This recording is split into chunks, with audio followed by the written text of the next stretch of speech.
નમસ્કાર, નજર ન્યૂઝમાં આપનું હાર્દિક સ્વાગત છે। હું આપની સાથે અજય વાઘેલા। આવો જોઈએ આજના મુખ્ય સમાચાર।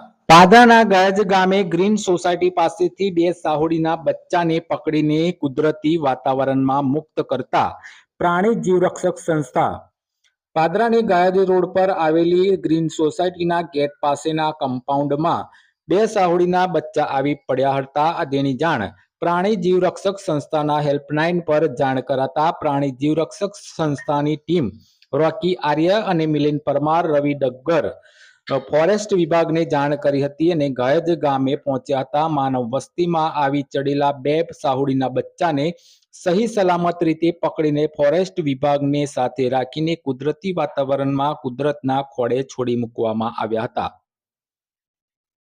મારું નામ આર્ય રોકી છે। હું પાદરામાં પ્રાણી જીવરક્ષક સંસ્થામાં વન્યજીવ બચાવ કામગીરી કરી રહ્યો છું। આજ રોજ જણાવવાનું કે અમને પાદરાથી ગયજ રોડ ઉપર સીધી ગ્રીન સોસાયટી છે ત્યાંથી અમને અમારા હેલ્પલાઇન નંબર પર કોલ આવ્યો હતો કે સાહુડીના બે બચ્ચા અમારા કમ્પાઉન્ડની અંદર આવી ગયા છે। તો ત્યારબાદ અમે પાદરા આરએફઓ સાહેબશ્રીને જાણ કરી, શૈલેષ ત્રિપાઠી સાહેબશ્રીને। ત્યારબાદ આરએફઓ સાહેબશ્રીની ટીમને અમારી સંસ્થાની ટીમ ત્યાં મળીને સહી સલામત રેસ્ક્યુ કરીને જે સાહુડીના બચ્ચા હતા એને પાછા કુદરતી વાતાવરણમાં એને છોડી દેવામાં આવે છે।